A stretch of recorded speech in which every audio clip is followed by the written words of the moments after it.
Giving you the real from A to Z surrounding the Dallas Cowboys. News, updates, rumors, transactions, takes, and more. So strap up, Cowboys Nation, and start your day off with A to Z Sports. Live with Will Steele. 3, 2, 1. Here we go. Can't make this up.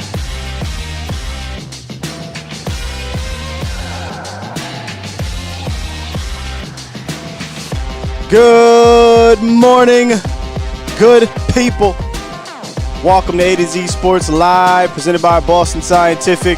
We're streaming live on YouTube and Facebook. And of course, I am your host, Will Skywalker Steele. Boom! We are live this morning today at the Cochran firm, baby. Got my guy B coming in a little bit later. Apologies, y'all. Here's what happens. When you are the talent, the producer, the engineer, the this, the that, you forget sometimes on these live shows at different spots. You got to bring all that with you.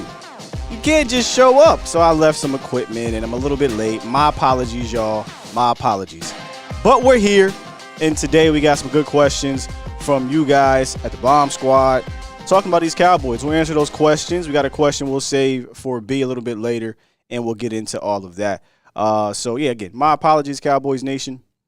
I'm trying to make sure that we get everything together here. Still kind of, I'm building this plane in the air, as my guy Law would say. Y'all let me know if everything sounds fine, if everything looks fine. If something seems out of the ordinary, please let me know, and I'll try to fix that as we go here. But you guys can still call in if you want, 351-999-3787, and call-in lines right there, 351-999-3787.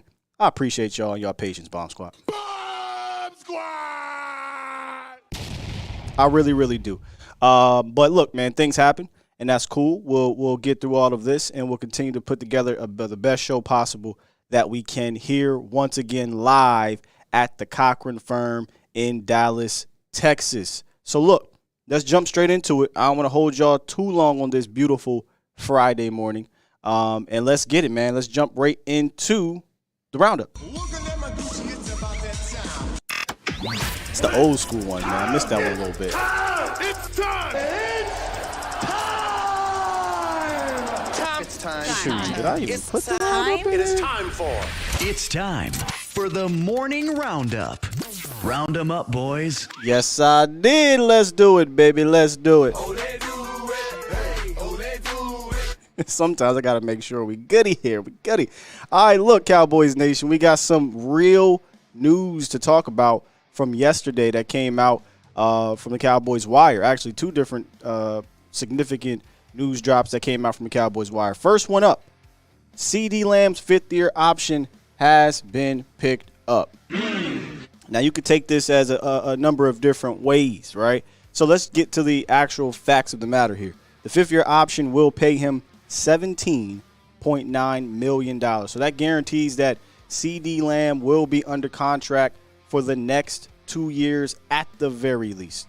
At the very least. It also gives them some room to either start negotiations now if they want to or wait till after this season. Either way, like I said a few weeks ago, CeeDee Lamb is going to be expensive. No matter how you cut it, he's probably going to cost you north of $20 million no matter how you cut it.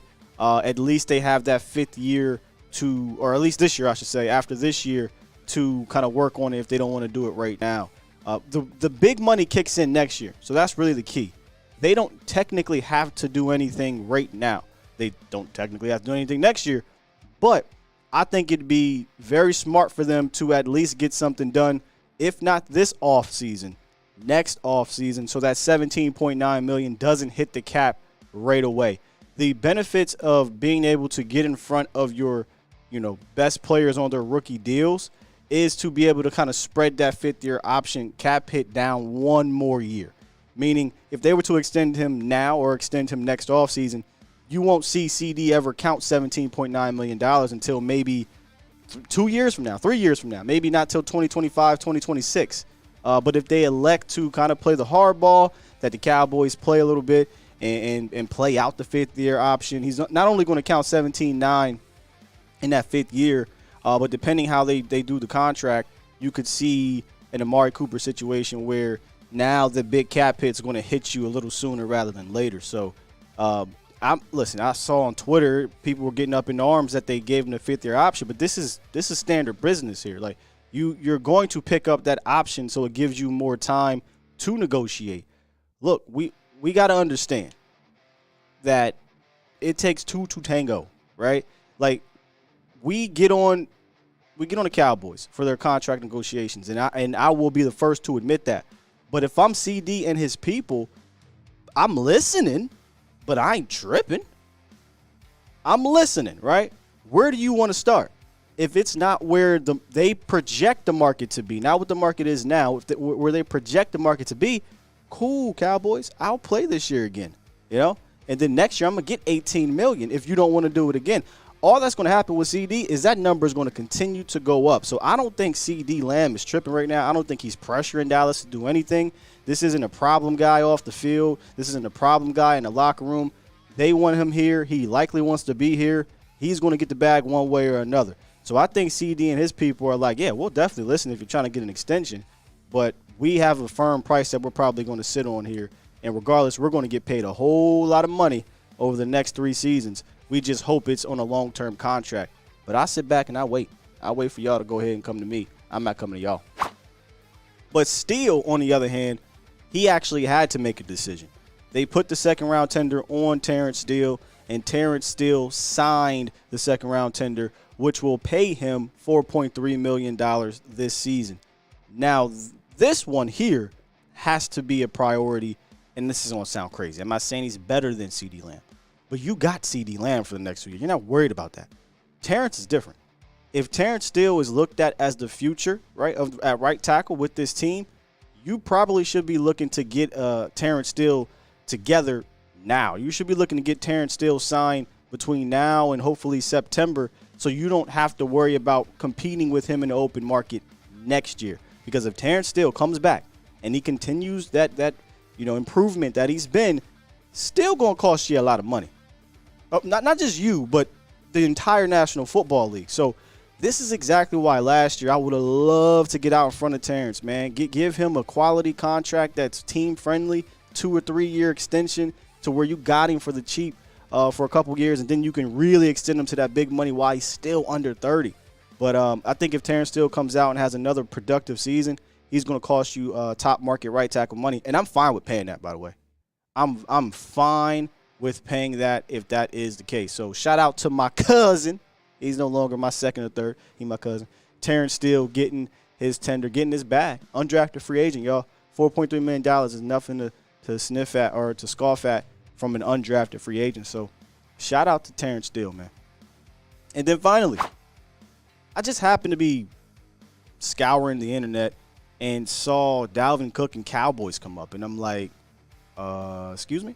So I'm going to write this article on Bleacher Report. And, Dalvin Cook, it's been reported by Jeremy Fowler. This is what Jeremy Fowler has said here. I'm told all options are on the table here, that he could be released closer to the draft if things don't work out. Well, the draft is next week. They had talked to at least one team about a trade in the past closer to free agency, so he is certainly a name to watch, end quote. That was from Jeremy Fowler. And in the article stated that the Cowboys are one of like 5 teams or so that would be could be a fit here for Dalvin Cook. Look, I like Dalvin Cook a whole lot, and this is kind of going to lead me into my. It's really not a hot take. It's kind of a question here. What I got going on? Give me a second, y'all. I think there's something. Oh, we're good? We back? All right, we're good. It's not really a hot take. It's more of a question to you guys, and I got a part of the hot take that I want to talk about, and it's Dalvin Cook. And here is the quote-unquote hot take presented by Hattie B's. If Dalvin Cook is released, I don't think Dallas would be interested.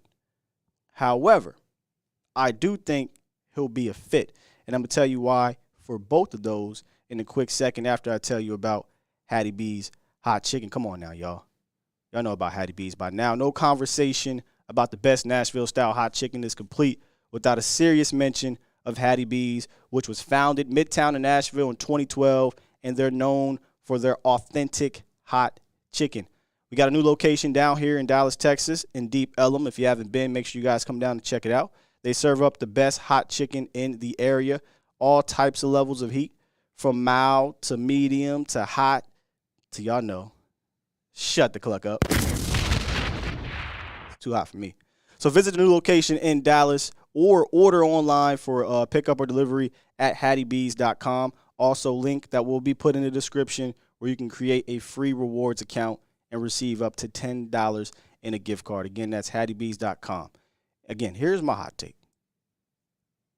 If he's released, don't think Dallas would be interested. That's part one. And let me tell you why I don't think he'll be interested. He's going to cost a lot of money.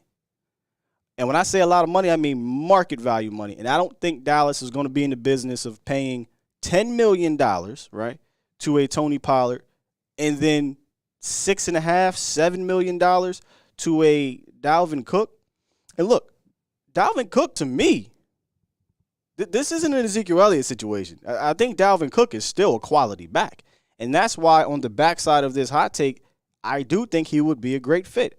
I think he will complement Tony Pollard very well. If he needs to carry the load, I think he can carry the load. Remember last year what happened? Tony Pollard goes down in the playoffs. Question. If the Cowboys had Dalvin Cook, would you have had more confidence in Dalvin Cook being able to still carry that running back load, or the current version of Ezekiel Elliott to carry that load? We did an either or throughout the season, and I would go with Dalvin Cook. I think if Dalvin Cook had still been there, you don't lose a whole lot from a running back standpoint. So I think he'd be a fantastic fit here. But I don't think the Cowboys would be interested because they see how much money it's going to cost, and they see the draft coming up in April, next week, where they can get one of these young bucks that is not going to cost you any amount of money, and they're going to run this kind of running back by committee approach. So, look, I like Dalvin. I think he'd fit here great, but I'm not going to be too naive here and think that they're going to ignore, market value here. They're not going to pay Tony Pollard 10-5 or whatever it is, 10-9, and then come back and pay Dalvin Cook $5, $6, $7 million. I'm pretty sure they won't. Now, they've been moving different. They definitely have been moving different. So that maybe if Dalvin wants to come in under 5, right, or come in at 5, maybe they say, you know what, for 1 year, F it, let's just do it. But I don't see it happening. So that's kind of my hot take right there. Let's see what you guys are talking about in here. Gregory says, how about Henry? Kind of similar situation in the sense of I like Henry. I don't think they will sign Derrick Henry because of, and Henry probably going to come higher than Dalvin Cook if we're being completely honest. So I don't think they'll really sign a Derrick Henry to the Cowboys.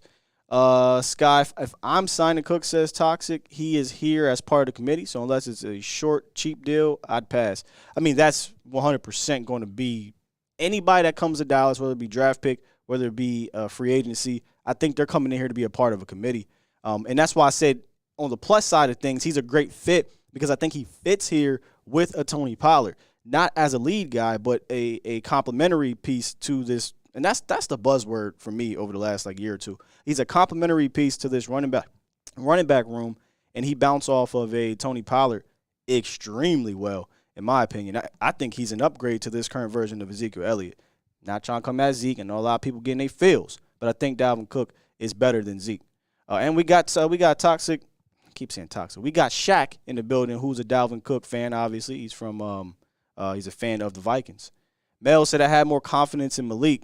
Whew. So think about that, Mel. If you had more confidence in Malik than Zeke, imagine if you had Dalvin Cook. Ban said Dalvin Cook would have made plays. T-Dub said hell yeah. Bands also said yes. Not going to happen, says Dre. Yeah, Dro, I don't think it's going to happen. I think they'll grab a guy in the draft. I think if it ain't Bijan, it'll still be somebody else. Sky, that's the next day hangover cold chicken take. It tastes good, but I throw it in the air fryer. Talking about King Henry. That's the hotter take. Still no. Yeah, both of these guys, let's say they both were out there on the market. I think Dallas sniffs around. I think Dallas calls. I think they see, hey, man, how much can I get for, how much is going to cost you to come here to Dallas to complement this room? Because they both would be great complementary pieces. But I don't think the Texans are in the business of cutting Derrick Henry. I think they're trying to get some compensation. Apparently, according to Fowler, according to people around the league, they're looking to get off of Dalvin Cook, who's going to save them $9 million if they were to move off of him from before the June 1st, or post-June 1st, I'm sorry. And maybe Shaq can kind of confirm that a little bit more here, as he is the resident Vikings fan. We got our first super chat. Super chat. Miss Baker, thank you, Miss Baker. She says, showing some love. I listen to Sky every morning while I'm working. Thank you for the great content. Thank you, Miss Baker. Appreciate you a whole lot. Let's go ahead and turn the page here. This isn't talking Vikings, but I want to turn the page to our meat and potatoes of the show, which is the mailbag. And I don't think I got my mailbag button in here. And that's cool. That's cool. I got my different roadcaster today. So let's go move forward, right? And let's get to some of these questions. No Dalvin Cook questions in the mailbag, but let's begin. First question comes from King Leo here on YouTube. He says, quote, do you think Dallas will use Micah more like how they did his rookie year, or keep him at edge like this past season? Feel like he's more effective when you constantly move him around. King Leo, based off of what they did last year, 700 and something snaps on the edge, 130 something snaps at linebacker, feels like he's going to play a whole lot more edge than linebacker. Do I like it? I don't hate it. I'm not going to sit here and poo-poo it too much because Micah Parsons is a fantastic rusher, but I like it a little bit more if they moved him around and used him more as that chess piece. So, look, I don't think they're going to use him like in their rookie year. If you go look at the splits in his rookie year, it was much more balanced. I don't think it's going to be as balanced. Now, that's just right now as we speak in 4/21/23. Depending what they do in the draft, they add a premier pass rusher. Maybe they move Micah around more. But I absolutely love seeing Micah Parsons terrorize centers and guards. Go back and watch his rookie year. He got like half of his sacks from the A and B gap. Now he's pretty much almost exclusively rushing from the left or the right side. And you even heard Micah, when the player himself is coming out and saying, hey, man, look, I'm a little frustrated. I want to play more linebacker. I want to be able to contribute in different ways. That's what he wants to do. Now, Micah is a guy that doesn't want to come off the field and wants to play every snap and wants to do whatever he can do for his team. And maybe this is a case of Dan saving him from himself, or maybe it's the reverse, because him playing at defensive end more kind of banged him up. He didn't build himself up coming into the draft to play exclusively at defensive end. Did he get bigger, more stronger to play more the past offseason? Sure he did. But he still, I don't think, expected to play full-time defensive end the way he kind of did.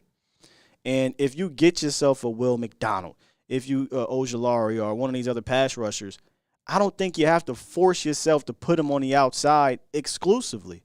Let him rush the passer from all over the place. Let him run and chase down some of these running backs on run-down opportunities. Let Micah be that chess piece. So to answer your question, King, I don't think they're going to use him like his rookie year, but I kind of hope they do. I think he'll be more edge this season. What do you guys think, Cowboys Nation? More edge for Micah, or do you think they're going to use him like his rookie year? Huh? Two Broke says, I've been on here on these streets hollering for Cowboys to draft the edge so that they can move Micah around the field. They still can have him rush some, but he needs to move fluidly on the field. Look, I'm all for Micah rushing a whole bunch, but I would like to see more of it from the AB gap too, because I don't think any guard, I don't give a damn if you're Quentin Nelson, Zach Martin, I don't care who you are. I don't think any guard can contend with Micah Parsons on the interior if he's rushing 3 to 4 times. You might get him once, but Mike is going to peep how you're, playing him. Dan Quinn's going to peep how you're preparing for that. And that's why the Cowboys use so many stunts and in games up front because Dan Quinn can, adjust to all of that. So I would love for them to move him back to where they're using him as a chess guy. T-Dub said we got Tank, use him like the old Micah says, Gregory. We got Fowler. Toxic says since they paid LVE, he thinks it shows that Micah's staying on the D-line. Yeah, I don't think anything changed, right, from the linebacker standpoint, and they're likely going to add to it in the draft. So, to me, nothing has changed in April. Now, we get to camp, right, and they sign a Deion Jones, and they draft, I don't know, any of these linebackers, right? Maybe, we get a concrete answer there. Or if they say, hey, we get to camp and they draft Will McDonald, and they come back and get a Ojulari or something like that. I'm just throwing names out here. And they go into the camp with a light linebacker room. Maybe Micah plays a little bit more linebacker. But right now, I think he's going to be more DE. More worried about DE. Let's see here. Los called in early on the horn. So that's what we'll do. We'll hit up Los real quick and see what he thinks about one, Micah Parsons, and whatever else is on Los's mind. Good morning, Los. Good morning, Sky. Man, I'm taking my morning walk on this Friday morning. I hope you're having a great day. Can you hear me? Yes, sir. You as well. I was taking a drink. I didn't know you was going to pause there. My bad. Oh, it's all good. It's all good. So one quick thing is, so you were talking. Oh, sorry about this guy. So you were talking about the Cowboys always waiting to sign their guys, right? And yeah. one thing I feel like is I'm tired of these damn franchise tags. Like if you have a player that can do something for you, might as well sign him and, let him run the system that you've seen him run do it. And one clear example, I hate to go back to this is, look at Dak Prescott. They waited 2 years to finally figure it out. Hey, we finally got to sign him. But at the same time, you see this Eagles front office, no drama, no nothing. And then you see, all right, so we're going to sign Jalen Hurts and that's that. But they made it to where they can sign players later on. And I just feel like Cowboys need to learn from that and they want to go on somewhere. Lowe's out of breath. Yeah, and we can go beyond Dak Prescott, right? They did it the same thing to D-Law. They did it to Anthony Spencer twice. They did it to Dez Bryant. They love to use that franchise tag probably more than any team in the National Football League. And it costs them sometimes. It costs them either morale or it'll cost them money. But they definitely seem to be a team that tries to get you on the cheap. Now, there's a few times they don't do it, right? Where a guy like Zach Martin said, "Excuse me." Oh, they did it also with Schultz. "Excuse me, you don't want to pay me? Cool, I'm sick." And so Zach Martin didn't come into practice, right? And they said, "Whoa, wait, Zach. We just playing." And they signed Zach to a long-term deal. They got Tyron to a long-term deal. They got Travis because those guys didn't take. I don't think it was as tough. But when you're talking about those money fives, aside from Tyron, they get real tight in the pockets, and they try to get the bet. They try to win the deal as opposed to securing their guy and maybe getting ahead of things. Because had they secured I don't want to say Spencer, but had they secured D-Law and Dak, because those are the two guys on the team earlier, maybe you get a lengthier contract and you can spread that cap hit around a little bit more. We're not kind of in this situation that we are with both of those guys. Now, D-Law, he helped us out last year, took a cheaper deal, but that's the game they play, and I don't particularly like it either. Exactly, Sky. And then I'll leave you at peace, man. I'm not saying a franchise tag is a bad thing. I'm not, because if I feel like if you can keep a player for one more year, it's a bad thing. High caliber player, it's a bad thing, though. You can. It's a bad thing, bro. The franchise tag is terrible. It benefits no one but the team. It's not good. The players don't like it. The NFLPA doesn't like it. It is just no other league has anything like that. Yeah. Well, I'm just saying, I would say it's not a bad thing if you feel like you want to keep that player for 1 year. Like, just try to keep that, if you feel like that's even worse. You feel like you need that That's even worse. You feel like you need that. It's even worse, bro. Lowe's, if you want to keep him for 1 year, you're paying top 5% of the money at that market for one season. I'm not doing that. Exactly. For instance, we're doing it. We're seeing it right now with Tony Pollard. We saw it last year with Dalton Schultz. We've allocated $20 or $21 million in a 2-year span to a tight end who is just like a normal tight end and a running back. I love Tony Pollard, right? But the running back market has showed you you're technically paying $4 to $5 million more than what the market is paying these type of guys. So it's not a good thing, man. And this team doesn't really use it right, in my opinion.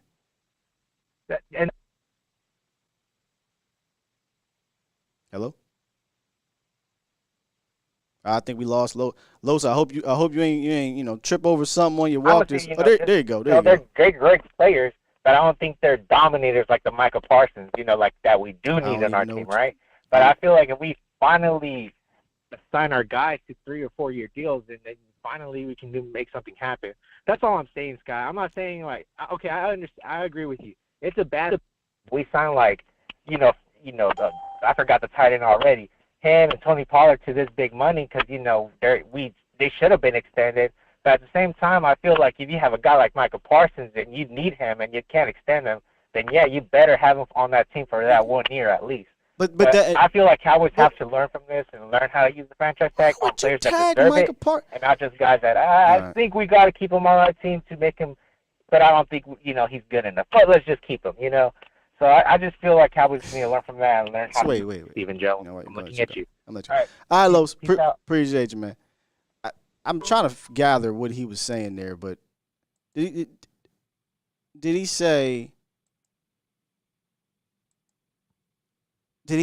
something along the lines of, yeah, we don't think you're that good enough, but we want to keep you for 1 more year?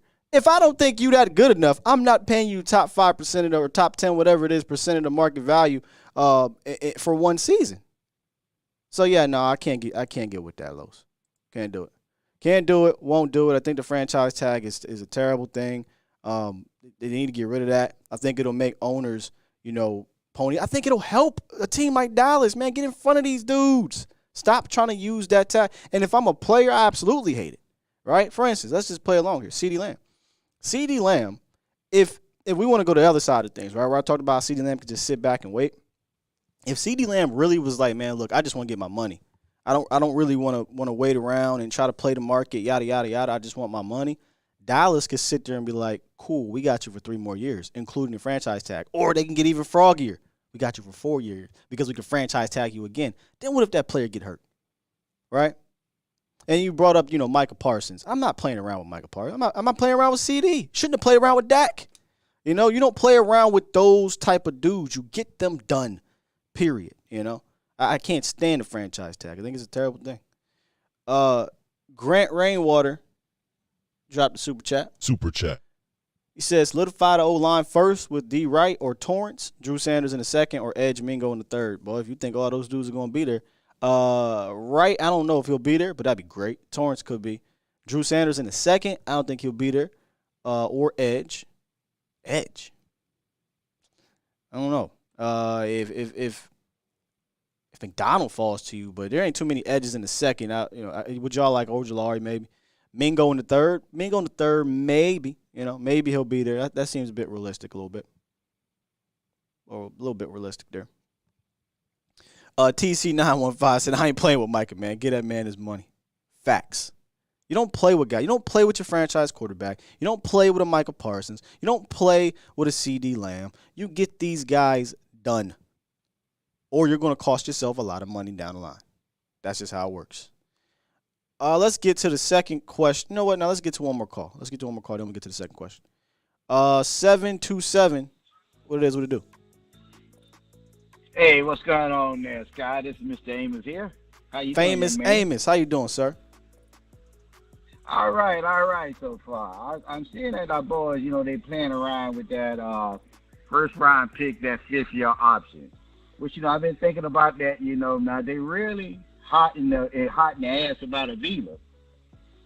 If they think he's going to be a guard, why not sign him, just pick him first round, and you can keep him for 5 years? Instead of picking someone that, for 3 years later, you don't know what the hell is going on. Plus, that'll solidify your defense. Now, it may be a bit controversial. A lot of people might cry and shit a brick over it. But, hey, you have a future option at guard, and you have your situation solidified.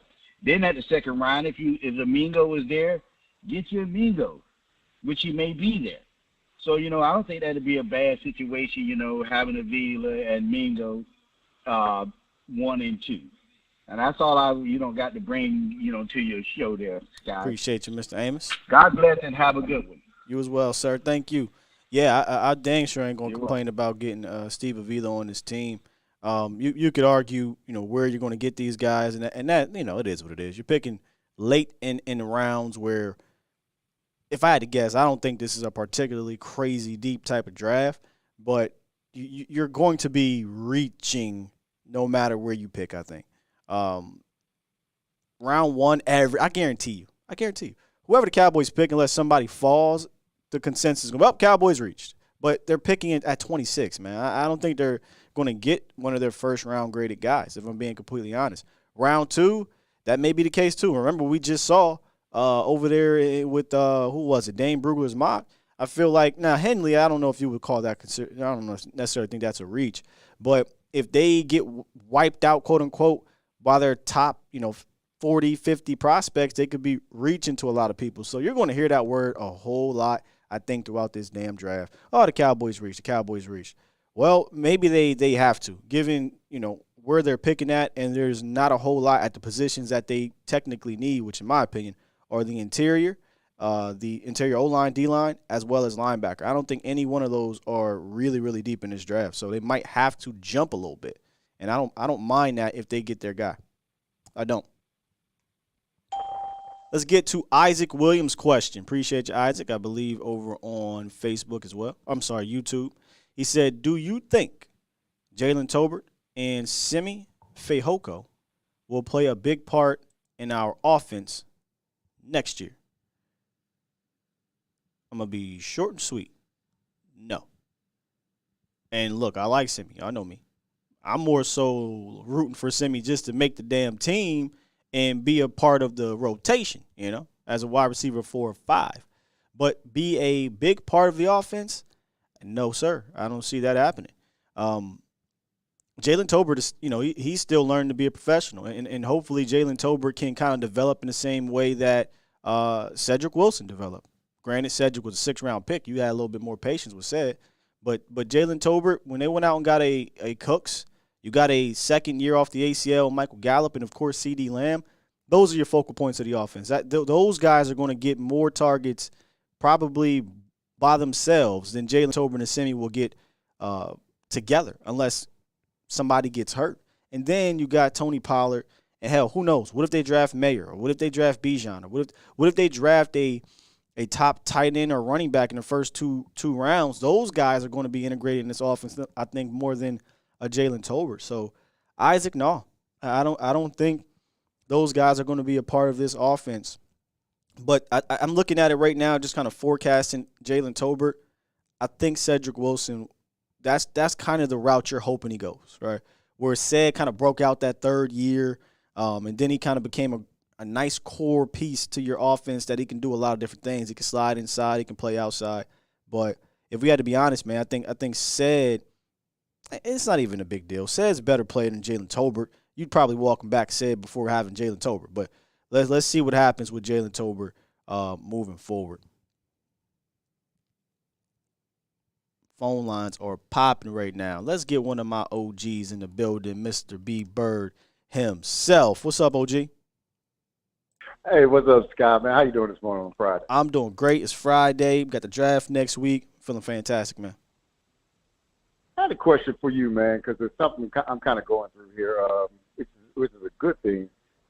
So, I'm definitely thrilled about the Cooks and Gilmore pickups and trades this year. So much I think that, they're going to have bigger impact in the draft. But I do listen to you guys, like I told you last week. I kind of get from my Cowboys YouTubers. That's where I get my draft information from. Yeah. And so I appreciate what y'all do. But if you remember the analogy I gave you, if people listening don't remember, I said the Cowboys had were baking a cake with eggs, the best flour, the best butter, but they weren't putting any sugar in it, which was free agents, and they was trying to figure out why it wasn't tasting good. And I don't care how many times you do that, what kind of great ingredients you if you don't put sugar in the cake, it just ain't gonna taste good. And so since they put the sugar in the cake, right? So to me, this is all I'm gonna ask you, because my perspective about everything changes now. Yeah. So now you put the sugar in the cake. Now I can appreciate the eggs, which is the draft. I can appreciate the flour, the great flour that you got, which is, bargain bin free agents. I can appreciate long-term thinking. You get what I'm saying? Now it all makes sense because the puzzle has been put together. And so now when I look at this thing, because, the Rams did win a Super Bowl, and it wasn't necessarily organic. But, we say, hey, we would like to win one that way. But if given the preference, we'd like to win with our guys, the guys that we brought through. And that's not just the Joneses. We would, too. We want to win this thing organically. And the Cowboys are the most organic team out there, just built through the draft. Well, B-Bird. Yeah. I don't give a damn how we win it. I don't care if it's organic. I don't care if it's fake. They can go get in play. I don't give a damn, man. Win it. But here's the deal. All in for teams are different, right? So when you say, okay, go all in, if you're real close, your all in is not that much. If you're far away, your all in might be 7 free agents, right? And so what I'm trying to say is the Cowboys have built this team structurally pretty good. They just never went and got guys outside that can come in and help them immediately, and guys that can make a big impact on the field. I'm just calling because I got this different perspective now of just kind of watching this organization, and now that they put this puzzle in, if they continue to do this next year and year in and year out, if somebody actually pull their coattail and say, hey, y'all not going to win unless y'all add veterans. Yeah. And the way they added them with the contract that was already in place where they can negotiate is actually better than adding free agents, right? Because you don't even have to bid for them. And so I just think that was I'm just still high on that, man. I think I was tweeted get your thoughts on it. On Twitter when they were signing, the miscellaneous guys. They're bringing the LVEs back. They signed XYZ. I said you can appreciate these kind of bargain bin signings more when you go out and you get the Cookses of the world. You get the Gilmore. I think the fan base can come, step back off you a little bit. We should definitely keep the pressure on them. Right. We can keep the pressure on them, but we're going to give them a little break when you sign an LVE back or you sign a so-and-so back. I know y'all don't like LVE, and I ain't a big fan of LVE either. Yeah. But the fact that they went out there and got hump players, right, makes me say, okay, look, now I can dig going out and signing some damn Carlos Watkins. I'm cool if you go get a Brent Urban, but you can't rely on that by itself. That's where the issue has always been with the Cowboys in this new cap era under Cap Boy, is that we're going to try to win with bargain bin bars. Now they're not, well, at least this year, it doesn't feel like they're trying to lean on that. They brought in guys. They look around the landscape of the league, and the league is telling you, fam, you can't win like that. You've got to spend a little bit of money, or you've got to spend a little bit of capital to go get these type of players. Absolutely. And one thing I would say that I do agree with you with is that the Cowboys, when you have franchise-type players, I think it's disrespectful to lowball those guys and negotiate through the media. Nobody really does that with their franchise quarterbacks. Micah Parsons coming up, I shouldn't hear anything in the media about those things. Get it done. And so at some point in time, it's just like you got to be like, this guy here is one of the best defensive players in the league. We're not going to be talking about piece of the pie. We're not going to be doing, hey, let's negotiate in silence, come to an agreement, and just pop out a contract. Hey, here it is. Just like Philadelphia did with Jalen Hurts. It wasn't a lot of dragging people through the media or anything like that and try to gain leverage through media pressuring guys and this, that, and the other. Well, how many owners, man, and I'm including Steven, do you see going, have radio show segments weekly and whatnot where they have to be asked these questions and then they dance around it? I almost would rather the Joneses just come flat out and say, when they ask the question about CeeDee Lamb, oh, yeah, we're going to get this thing done with CeeDee Lamb, or they're more direct about it, right? Or instead of this song and dance and then going into, Chill or Carlos or not Carlos, but Watkins or Jane Slater and saying, hey, man, Micah was late to a meeting in his rookie year, so you mind putting that out there? Like, stop playing these games.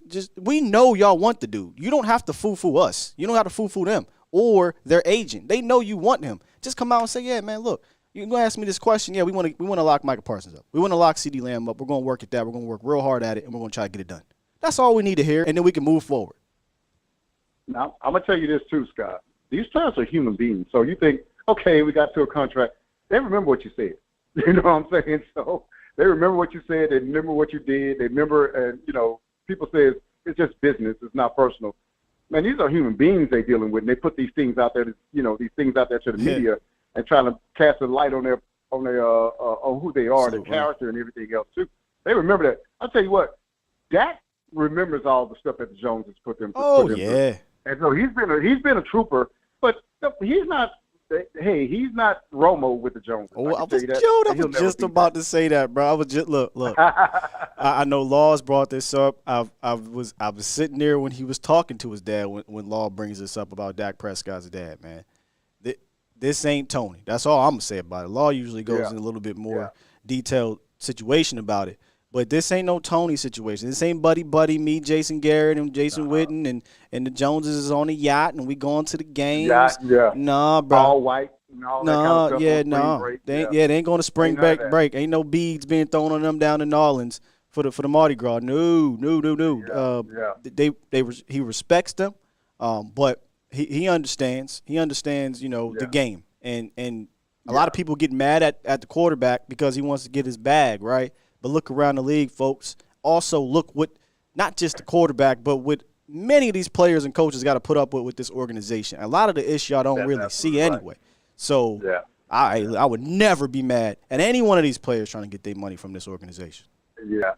Well, Scott, that's it for me, man. I appreciate you, man. I'm going to continue to listen offline, man. You have a great weekend, bro. Salute. Great call as always. Almost called you on. All right, man. OG. But you would be like my bro. uncle in real life, though, so. Yeah. All right, nephew. Yeah. All right, man. Enjoy your weekend. All right, man. Yeah. White guy, B. Bird. Yeah, man. He right. This ain't Tony. This ain't Tony from Dak. This ain't Tony from his fam. They know how these dudes move, man. Go get your bag. Everybody in this organization will never see me complain about it. Get your money. No, Frankie did not call, Danny. Frankie did not call. Okay, so Tony Romo's contract extension was team friendly. Tony Romo's contract, he was one of the highest paid quarterbacks at the time, bro. He's one of the highest paid quarterbacks at the time. What do we? I mean, if you want to call that team friendly, I guess. You know what I'm saying? But Tony was not cheap. According to now, maybe, but at the time, no. And Tony was, we talk about Dak being injury prone. My goodness. Tony was extremely injury prone and turnover prone, by the way. Y'all get on Dak about the turnovers. What you think Tony was, man? But get your money, Tony. But I don't think the relationship is the same at all. I just don't. Let's get one more, and then we'll get back to – actually, we'll get one more. We'll take a quick little break, and we'll get our guy B. Y'all like to call him Saul Goodman. But we'll get our guy B to join the show here with us in a quick second. Let's get none other than – matter of fact, let's jump into the trap house real quick with our guy Landlord from Alabama. What's good, Landlord? Yes, sir, man. What's happening with the sky, man? I had to tap in with my people over there, the Bomb Squad. What's going on? We in here, man. The Bomb Squad unites with the trap house. What you call you guys over there? Hello. I'm saying, my bad. You can't hear me? Yeah, you was breaking up, but go ahead. I just said we just call it trap house, man. Trap house, all right. We got the trappers. All right. What's up with you, man? What's on your mind this morning? Not much, man. It looks like the same old song, man. I don't agree with the way we trying to handle these contracts again. And it looks like it's finna mess us up again. Like we going down the same road. Like yeah, we going down the same road, Sky. Like we need to go and sign Dak now. We need to sign him now. Well, the Dak part, I thought you was getting to the CD Lamb situation, but with that, I don't like CD either. I don't like the way they did CD either. I'm gonna cut him. I just don't see it being. Before I get to Dak, I'm gonna cut him a little slack on CD, just because they got time to get it done. Now, if we get through the season or we get to the season, Landlord, and they say we leaving the table, we not negotiating, then I'll get a little bit nervous, right? But they had till May 1st. They had to do that, right? Like they had to designate him so they can make sure they got him for an extra year. But if they use that as leverage and they say we're going to play all the way out through the 5th year, now we playing funny business again, and we're going to be right back here at square one. But I'm with you with Dak, man. You got to get that thing done unless your plan is flat out. And, again, this is where I would love them to be direct. I know this is a lot, and this is more on Bill Parcells. But if they really felt this type of way, come out and say it. Yeah, we really want to keep Dak here for long term, but we want to make sure that we can advance this year prior to doing it. Say it. Just tell me that's what it is. I will not even be mad at you. Yeah, I wouldn't be mad, but I would just say like you said with CD, I don't blame you with that. Like, the only thing about it is though, like, are you gonna allow him to play at $18 million this year? Mm-hmm. That's what I'm saying. No. If we try his 18's not till next year, brother. Oh, okay. Because I knew it was something like that, man. Because I was about to say, like, that ain't the best way to build your team right there. Because you can use that money in other places. Yeah, you know what I'm saying? It's next year. So it's so that you can keep him an extra year at a low key reduced price. It's kind of the inverse of the franchise tag, where when you tag the guy, they're going to get top 5 or so % of the highest paid players at the position. When you do a 5th year option, you know stats come into play, where you were picked comes into play, but normally you're going to fall below market value. Right now, the top wide receivers are making 20+ million. We're getting into 22, 25, 26, 27 territory now, landlord. So technically, $18 million for Lamb will be a bargain, and I'm afraid they're going to look at it that way and just play it out. I would rather them get this thing going, but that $18 million won't count until next season, 2024, landlord. Okay, I'm glad you gave me some clarity on that. But I'm just saying, like, that'll be an $18 million cap hit, though, right? Yes, sir. And that's where I come back to. You get it done before that comes and hits you at $18 million. Because look, if they extend him, that's my argument. Yep, yeah, I'm with that's you. what I'm saying. That's all I'm saying. Yeah, I just don't want it to be an $18 million cap hit and we can avoid it. And like, for once, we need to actually get in front of these contracts. You know what I'm saying? Like, go on, pay bigs, man. Go pay these guys before it get too out of hand. And like this Dak situation, bro, like, it can really go left.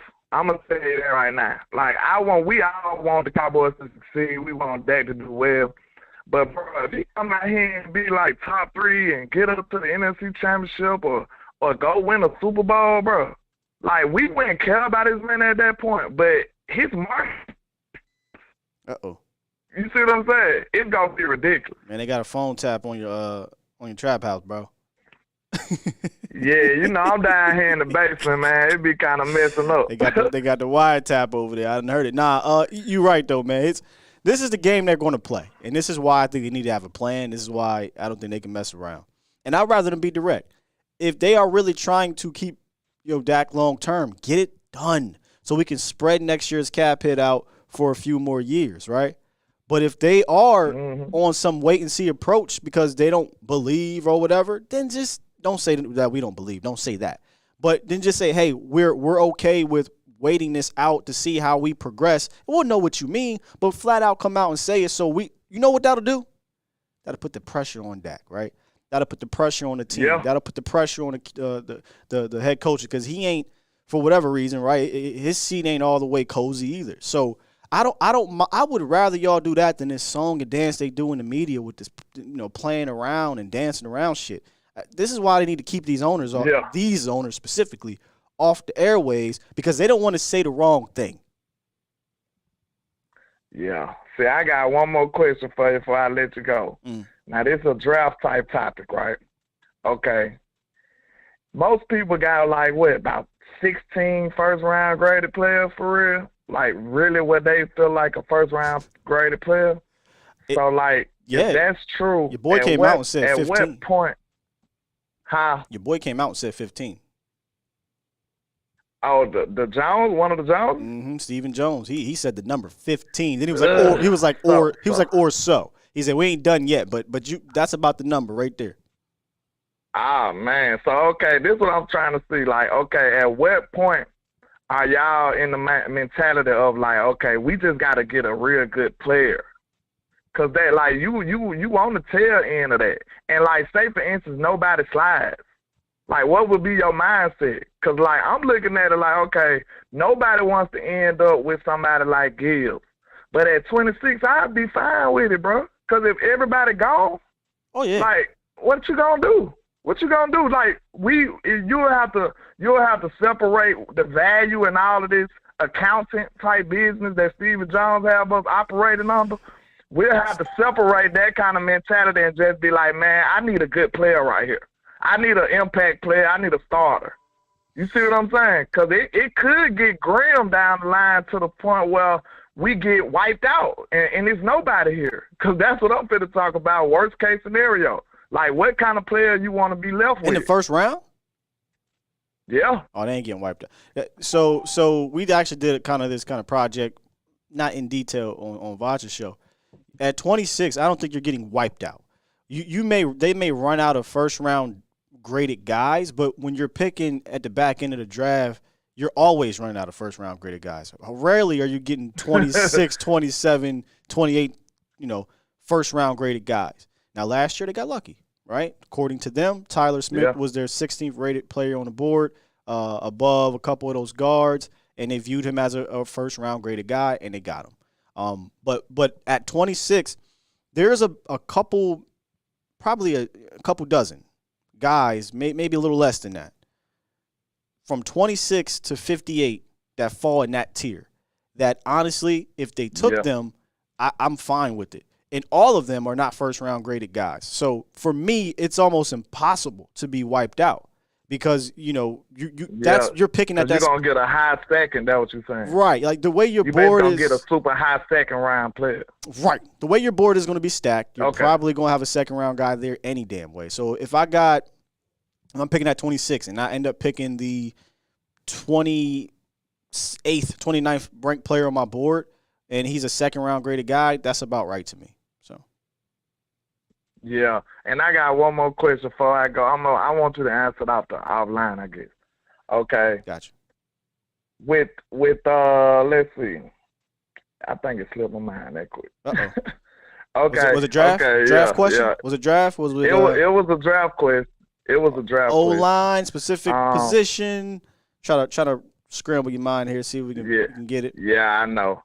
All good, bro. Okay. If you remember, I'll just come up with one real quick. Okay, go ahead. I'll just come up with one real quick. Okay. If at 26, what would be the worst one you will choose? Like Avila, Gibbs, or somebody like Torrance or something that fall? Because it's a possibility that none of the players that we really like, or you could throw Mayer in there too. The players that we really like just be there, and they have to just draft. Yes, that's very interesting. You threw Mayer in there because hear me out on Mayer. Mayer might be the second best player. I don't think it might. He's just the second best talent of those four you just named, but he might be the worst one to pick for me. I ain't gonna lie, I do not want him. I don't want him, bro. I ain't gonna lie. Yeah. But I appreciate you though, Scott, man. Salute, my guy, landlord from Alabama in the trap house getting tapped by the feds. Don't get Franklin, dog. Don't get Franklin. Make sure y'all check him out later. Make sure y'all check him out. Yeah, I'm all in. All right, brother. Appreciate you. That's a great question. Came up with that one on the spot. Of those four dudes, I think Gibbs is the best talent. Mayer's the second best. But he's the last one I would take. Because I just don't want no tight end. I don't want a tight end, man. I don't. And that's for people that hate Osiris Torrance. I take Torrance before I take back. That's ugly. That's ugly for some people. But Torrance fits a need. Second round guy. We're picking second round graded dudes any damn way. I don't know. Maybe if I sat on a little bit more, I'd change my mind, Cowboys Nation. But I'm not tight end first round guy. They're probably going to do it if he's there, though. They're probably going to do it if he's there. I'm picking Gibbs all day over those guys. Yeah, I got Gibbs as the best talent of the four, for sure. Frankie. So Frankie up in here, he said I'm on hold for 5 hours. Frankie, stop your line, Frankie. What's your number, dog? What's your number? We got 2 numbers on here. I want to make sure I get you right quick, Frankie. I will get you in here before we take a quick break. What's your number? Gabriel says, not your full number. I don't want you to put it out here. Just what does it start with? Gabriel said, please no tight end. Frankie MF, I do got to change his name into that. We need to get Dak extension and Diggs new deal done this year. It's going to cost you some money, man. It's going to cost you some money. DP was good, DP. He says, yes, we want Trey 7, but they need to extend Dak to have room to extend Trey. Is what we're all saying. It also gives room for CD than we do Micah next year. That's a good point. Next year, that cap hit crazy. All right, Frankie, if you don't give me the first 3 digits here, I got to move forward here and bring in my guy Saul Goodman. My guy B from the Cochran firm. So you're going to have to be on hold for a little bit longer, y'all. But let's take a quick little pause. And let's talk about our friends over at Boston Scientific. Yes, indeed. It can affect your self-esteem and impact your most important relationships. So if you've tried pills or any other type of potential solution and it hasn't worked out, there is hope. Hit up Boston Scientific, take a free online assessment that you can share with your doctor, then click the ad to learn more. There is permanent, satisfying solutions to treat ED. Visit edcure.org, get the facts, and find a urologist who can offer treatment options when others do not work. Again, that's edcure.org, brought to you by Boston Scientific. And make sure I hit up the link in the description. All right. Let's get our guy B from the Cochran firm in here in a quick second.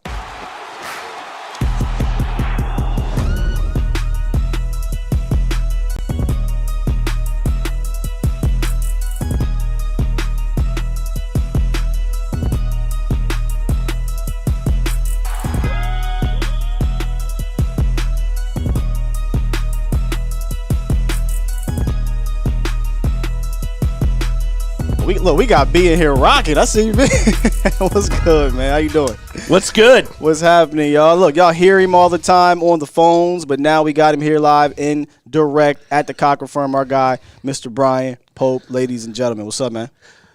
I'm doing good, and it's good to have you guys here.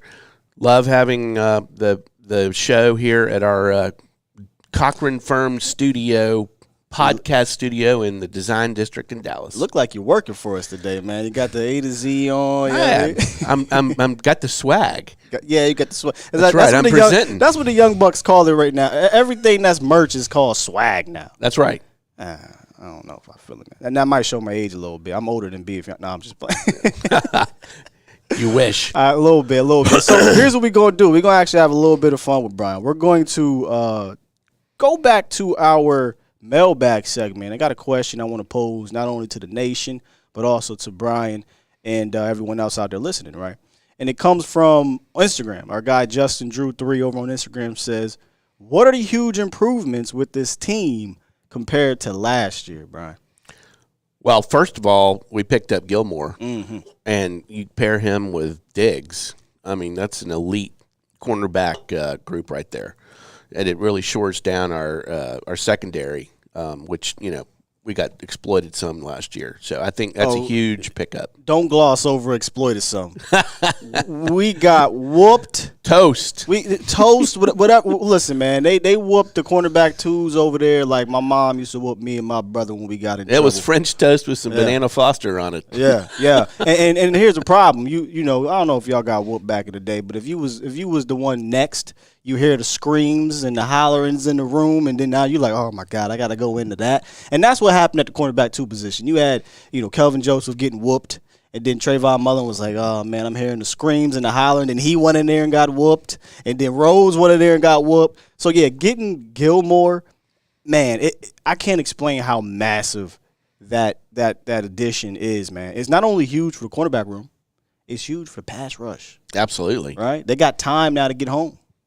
They got some coverage sacks coming. My man Swain said I offered to go first. those hollerers was rough when you heard it, man. Like they're killing you in there, but they were killing those cornerbacks out there. And Cooks, you talked about Cooks, man. Like that is such a big deal because we weren't getting quality play at wide receiver 2. Wide receiver 2 is set. We could talk about it in a little bit whether Jerry might be interested in getting another wide receiver in the draft. But clearly we got a number 2, and with CD, with extending him on the 5th year, I like where we are right now with our receiving core. And then I think Gallup is a true number 3 or a 2B, as I think somebody said. I like that. I like that. Now, funny thing, no pun intended, Gallup could potentially be an X factor here, and the reason why I mean no pun intended because he's your X receiver. If Gallup can get back to, I don't think he ever put fear in defense coordinators, but if he can get back to being like a dominant possession receiver or a dominant red zone guy, I think that is going to help out tremendously for this offense. But you mentioned receiver in the draft. Are you thinking they might go that way? Jerry loves Quentin Johnson, and we'll see how far down he goes because he has been slipping. So he could see that as insurance, but I don't want to see him drafted a receiver. I don't. Yeah, kind of like you don't want to see a tight end. I don't want to see a receiver. Well, I'll take the damn receiver before I take the side. But look, I'm talking about first round. I take the receiver in the first round before I take the tight end. But since they went out and got Cooks, since they went out and got Gilmore, I've kind of been out on corner and receiver in the first round. It would have to be one of their top guys falling to them for me. But I'm not jumping or forcing myself to take one in round 1 unless their guy is there. That's kind of where I'm at with it. Right. Well, and you never know what on their board, best talent available. That's what Jerry loves. And you college football guy. I like the kid Cedric Tillman out of Tennessee. I feel like you can get him, day 2 of the draft. Yep. We talk a lot about Mingo. Later on, I like A.T. Perry out of, I believe, Purdue, if I'm not mistaken. Purdue or Wake Forest, I get them colors mixed up. I don't really scout the hell of it too much. But I like a lot of X-type receivers later on in the draft, so I don't think they need to really take one. No, and, it's going to be interesting to see at 26. I think you and I talked about it the other day when I called in. Wake Forest, thank you. How far, if Bijan starts falling, does he have to go before Jerry gets that twitch and starts playing Trader Jerry? Todd McShay, a couple days ago, and if you want to go check out the shorts, you can go check out the shorts. He came out and said, don't be surprised if Bijan starts to creep into the teens, 16, 17, 18, Dallas gets the itch and jumps up to trade him. You're a big college guy. I'm pretty sure you watched Bijan all season. He's a beast. He is. But would you trade up? It depends on the price, right? It always does. But, yeah. I mean, you got to give up your second rounder for sure, you would think, to move up. And, maybe even a third. They might tax Jerry because they know we're not great in trade department in that regard, and they might say we know you want Bijan real bad. Lost Ezekiel Elliott. They might tax him a little bit. But if we're talking, and my guy Professor O might be in the chat, if we're talking 19, 20, you might be able to hold on to that second round pick. But somebody can let me know what the trade chart is. But I would cut off anything above a third round pick is an absolute no. I would consider it. I'm not saying I do it. I consider it if it only costs me a 3. But, man, Dallas really needs their draft picks, for the future. But that's about my cutoff, man. And I'd have to really consider that third round to go up and get him. And we haven't talked about trading down. Jerry loves to do that too. Trade down, but stay in the first. I don't want to go out of the first. Stay in the first or maybe a high second. I mean, because like you talked about, you got guys in the high seconds who are also considered first round, depending on how your board looks. Yeah, if I could find a way to get two second round picks in the top 58, say 33, 34, maybe. But the reason why I'm so high on keeping my first, you keep that fifth year option in case you need it. Right. CeeDee Lamb, right? In case you need it. Now, also, Taco Charlton could happen, right? LVE could happen, where you're like, I don't care about this fifth year option because I don't really value these players, but I value that fifth year option, so I would love for them to stay there in that first. Yeah, and there's a lot of talent in the end of the first round. Somebody was talking about what happens if it all just blows up. I don't see that scenario. I think there's plenty of talent there, and Cowboys certainly have needs on both sides of the ball. So my man Professor O, this is why I love Professor O here. He gave us the scenario here to go up. Look at the 5-pick difference. 26 and 90, meaning our 26 and our third round pick, could get Dallas to pick 20 if he falls to pick 20. But if you're trying to get to pick 15, it'll cost you 26 and 58. So you lose your second round pick to go up to pick 15. Would you trade that second round pick to get Bijan? I don't know. Isn't it crazy? It is he's crazy, so good, but and this draft is deep. It is, but at running back. You know, the new paradigm though in the NFL is you get an elite running back if you can in the draft, and you ride him for 4 years, and then then you don't sign him to an extension, and you go get another one because that's the way the NFL is trending. So, if Jerry thought he could get his next guy for 4 years with a first and a second, he might do it. It is Jerry. But is it Jerry? Right? Let me say that, too, right? Because Jerry seems more enamored with blockchain, more enamored with radio interviews, the Jonas Brothers, Taylor Swift at AT&T, Beyonce's coming down. He seems busy. You know what they're doing with Jerry? Here, Jerry, we got to go make some money out here outside of football. And Jerry gladly going to go do it. Meanwhile, Stephen Jones, Will McClay, they're trying to figure these things out. I feel like Stephen Jones and Will McClay will hold on tight to those picks, man. I feel like they would. So I don't think they jump. But if he got closer in the 20s now that's a different discussion. Now we're talking 4th, 5th round picks. Well, I don't know. I don't see him falling that far. How? He's top 5. He's a top 5 prospect in this draft, but they don't value those positions. They don't value those positions, man. Well, I mean, look at the Kansas City Chiefs. They won Super Bowl with a 7th round running back. Pacheco, the fight doctor. So they also got one of the GOATs at Q. But hey, and the GOATs one of the GOATs at coaching too. Yeah. Jerry would say we signed Dak to that money because Dak is one of them too. So do we really need? He ain't Patrick Mahomes. Though. No. But and Mike McCarthy. He ain't Andy Reid. So. Well, that's for sure. You got to take that into consideration when we talk about these quarterbacks, man. That's probably an understatement. Both of them. Both of those things is understatements. You know what I mean? So where do you think Dallas will go in the first round if you had to guess right now? Even with all the tight end talk right now, you think that's smoke screen, or you think they legitimately going to take one? No, I'm kind of sold on from our linebacker talk. I'm kind of sold on Drew Sanders. Ooh, come on now. Let me, man. Look, I think come draft day, that position is going to. I'm just gonna give it away. I think that's going to jump up and surprise everyone in round 1. I truly do. So you think the good linebackers will be gone by 26? No, I don't. Okay, you think it'll slip? Drew? Yeah, I think Drew will be there. Okay. I do. I think Dan loves Drew. I think there's 2 prospects in this draft I think Dan Quinn would absolutely love to have. Will McDonald, Drew Sanders. It's going to take Bijan, Mayer, Darnell Wright, one of their first round guys, I think, for them to not take him. Because I think Dan looks at Drew Sanders as another chess piece, but also with the upside of actually being the Mike of the future. And I look at the linebacker room. I don't believe in LVE long term. No, they don't believe in LVE long term. Clearly not. You don't have a Mike on this team outside of LVE right now as we speak. So I think when it's all said and done, as my guy Voch likes to say, we might hear somebody down in Dallas lean a little closer to that microphone and say, "Hey, you guys might want to watch out here for this Drew Sanders at Arkansas. They seem to really be liking him." That's all I'm saying. Or Trent Simpson. He's another guy from Trenton. Is it Trenton Simpson? Yeah, Trenton Simpson from Clemson. Clemson, yeah, another speed guy. That's all I'm saying. Don't be surprised if linebacker creeps up there. Obviously, though, we all would hope that a offensive lineman is there because we have that glaring hole at guard. Right.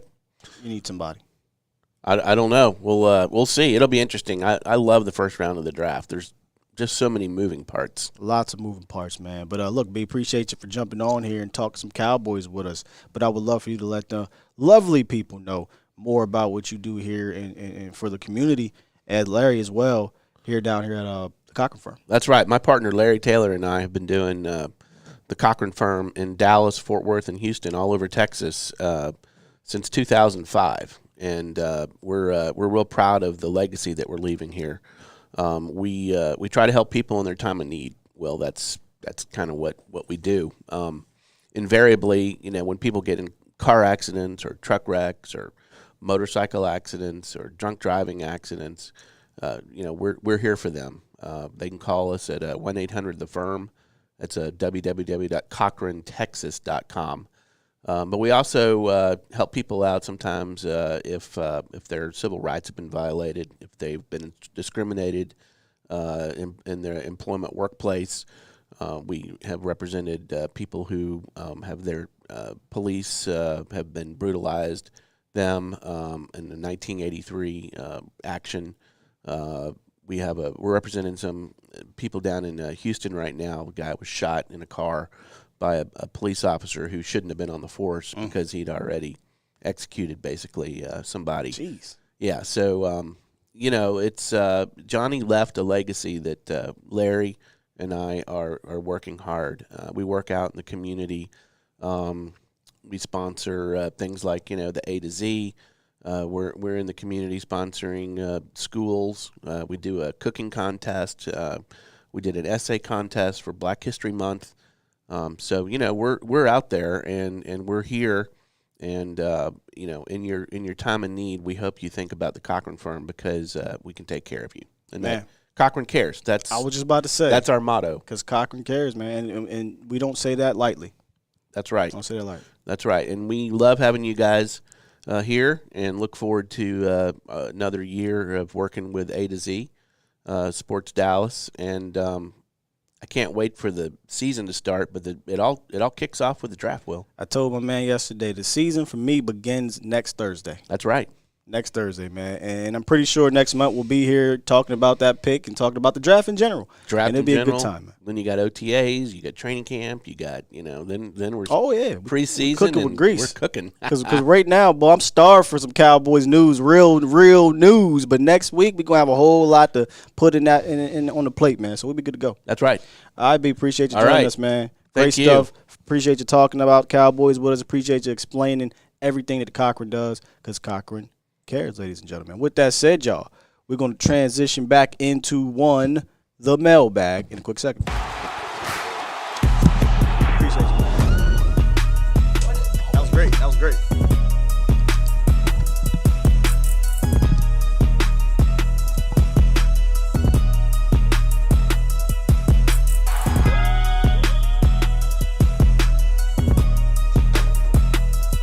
Now, this beat it's kind of hard. I ain't gonna lie to you.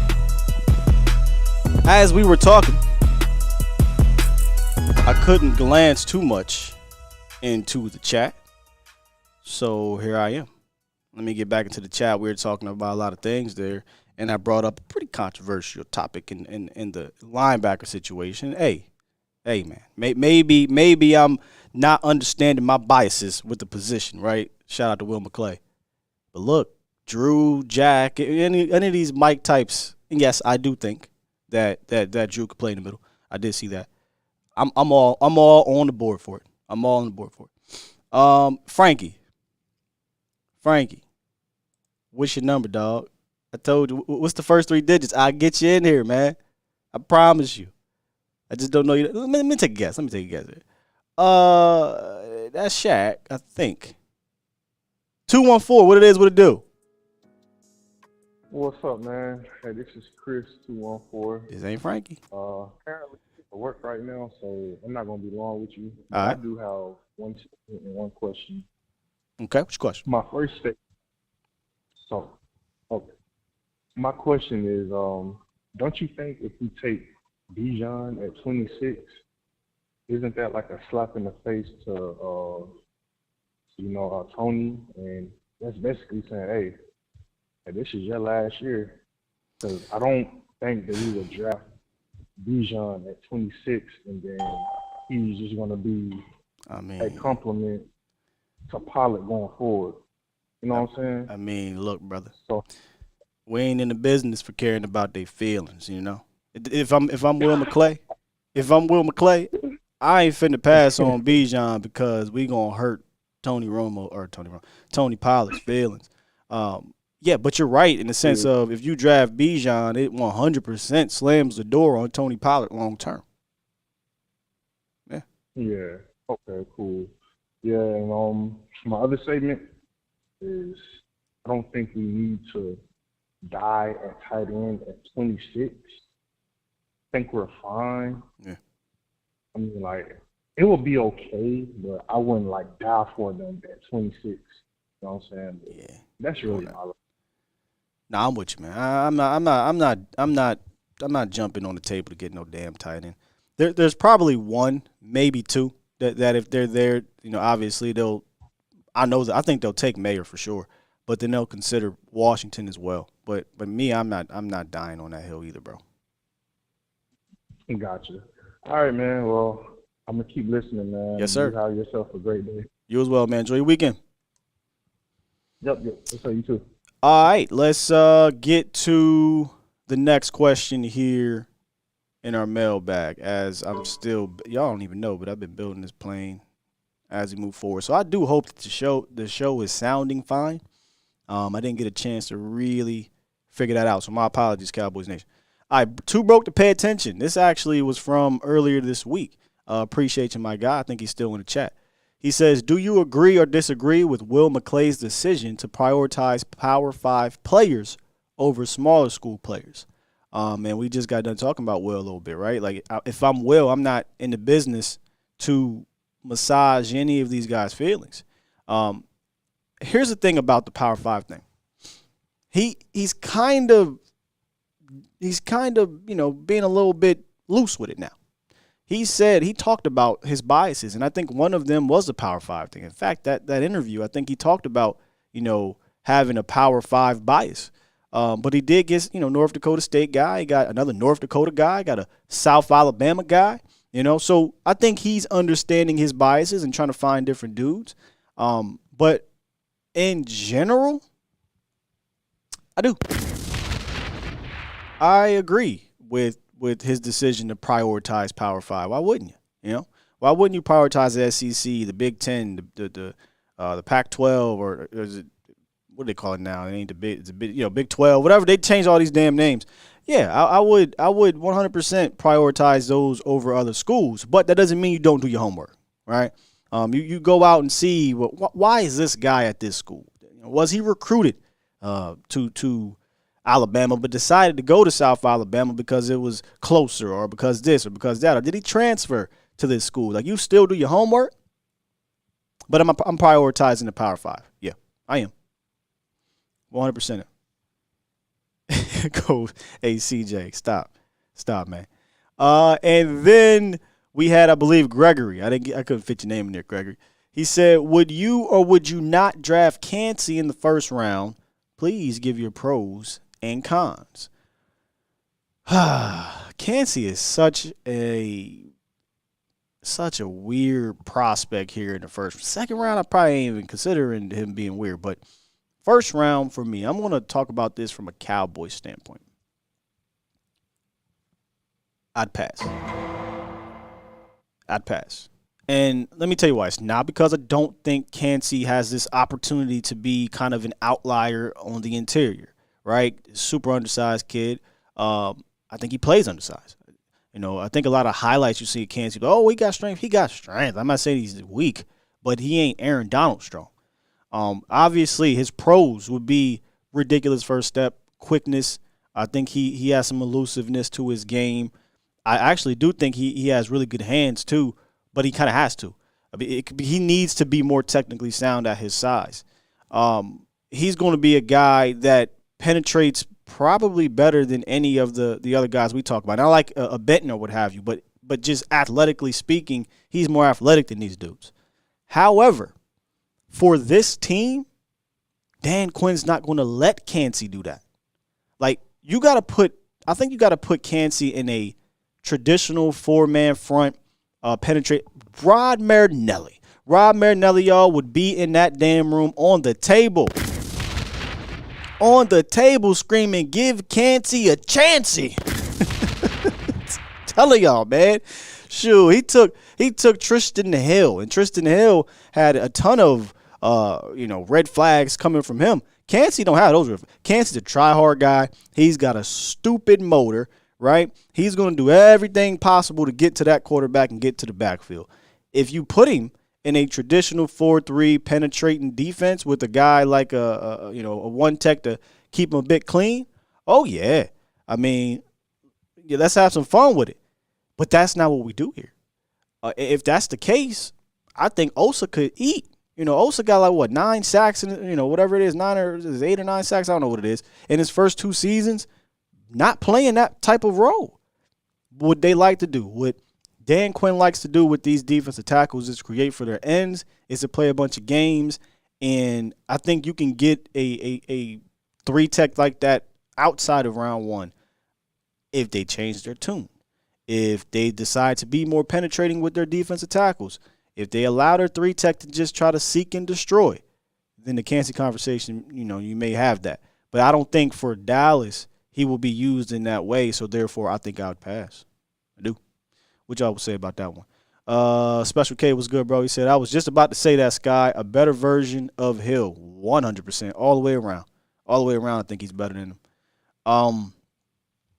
Dallas Cowboys hard hitter. So remember we had this conversation a few weeks ago. I asked you guys how you would feel about it. He says, I would draft him and move him to defensive end. I brought this up in our group chat with the roundtable. We were having a Kansas conversation. I went back. I went and watched a couple games from Kansas. And I said, y'all, I get a whole lot of, left side, strong side, edge presence from Kansas. He has that build, and then you can slide him inside when they do the, NASCAR package. It's something I would love to ask a scout. I would love to ask somebody at Pitt or a defensive-minded, coach in the league if that's a possibility or what they think about that, because Kansas as D-Law's replacement? Now the conversation gets a little fun here, because now I'm looping him inside if they're doing loops with Dan Quinn, or I'm having him just terrorize in the run game on the outside with space to use his speed and athleticism, as opposed to trying to box him in to a phone booth all game. He's going to win, in that phone booth from time to time with his quickness. But teams are going to game plan against that. He's going to get washed a bunch because that's not his game. He's extremely undersized.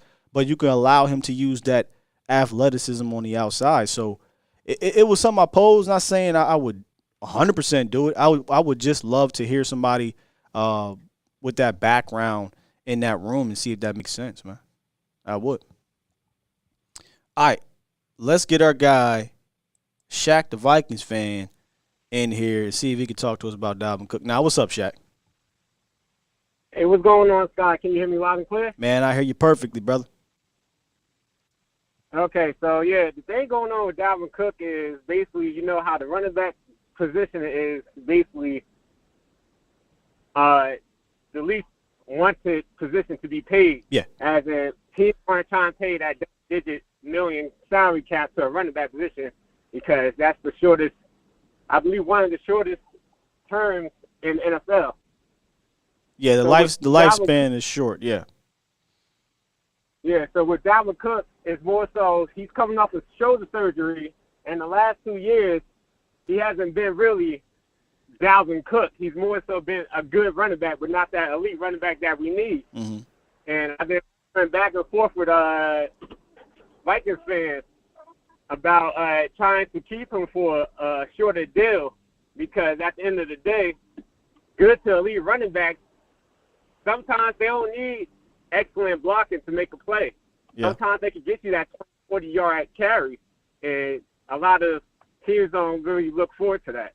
Today with Isaiah Pacheco, I wonder if y'all are looking at your room or the league and saying, look, man, we like Dalvin Cook, but we think that a committee or tandem approach is the best way to go about it. And if that's the case, why would I pay a running back? What's Dalvin getting annually? $14 million, $15 million, whatever. Yeah, he's supposed to get $14 million, but yeah. I think if he goes to the agency market, the most he's going to get is around 8 to 10 million. And I don't even know if he get 10.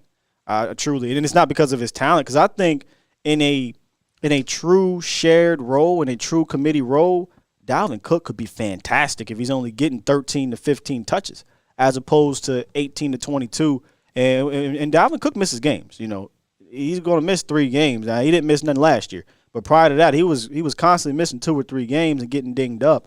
But if I can extend his shelf life by putting him in a committee or putting him in a duo, I think you get peak Dalvin Cook because he's not going to be a guy that's carrying the load. But if he needs to, you know he can.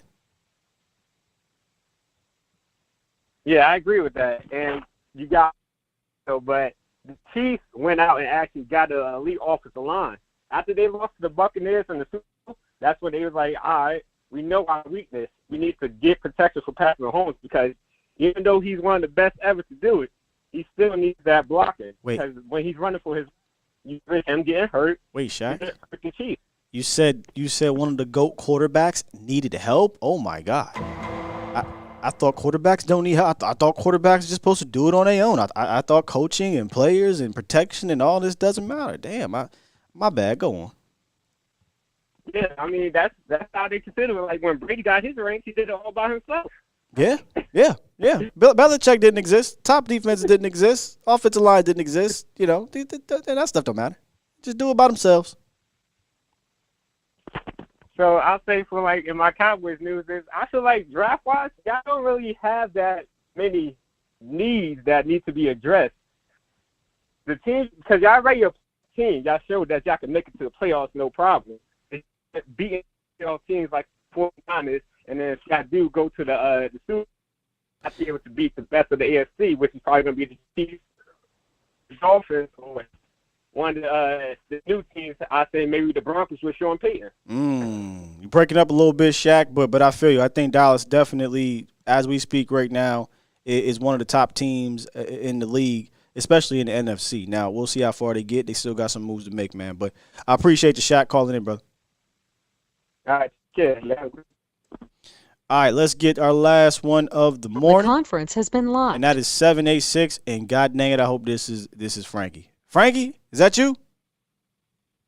Man, it's motherfucking Frankie up in here, man. What's good, bro? Look, I didn't mean to have you on hold for 24 hours, big dog, but what's up with you? It's all good, man. I knew you was gonna save the best for last, man. Yeah. I already knew. With the grace of God, man. But I was look last night, man.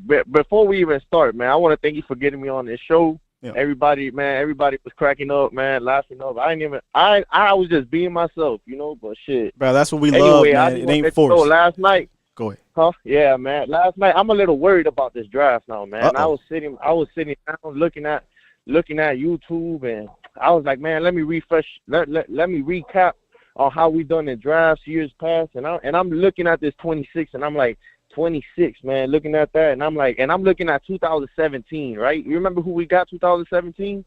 Yes, sir. That would have been Taco.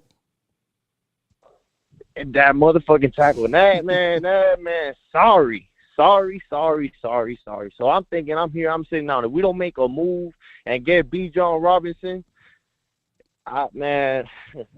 If we don't make a move and get B. John Robinson, I feel like we're gonna select a tackle. Oh, Frankie, let me talk you off the cliff, Frankie. Let me talk you off the cliff. All right.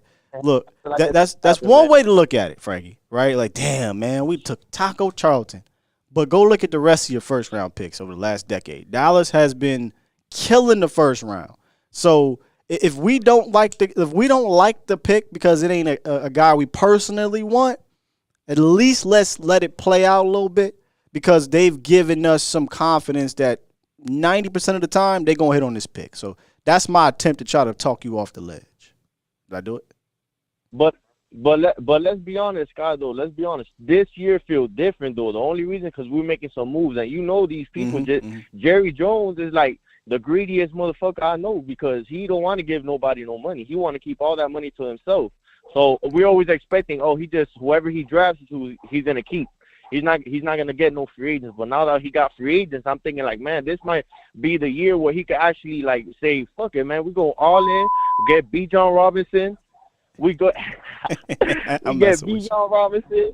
All right, we get B. John Robinson. We make a statement. We pound it on these little Eagles, and that's it, man. Take the division. take the money home, and that's it. You know. Hey, I tell you what. You know what I mean? If they trade up into the teens to get Bijan, they definitely saying we all mother in for sure.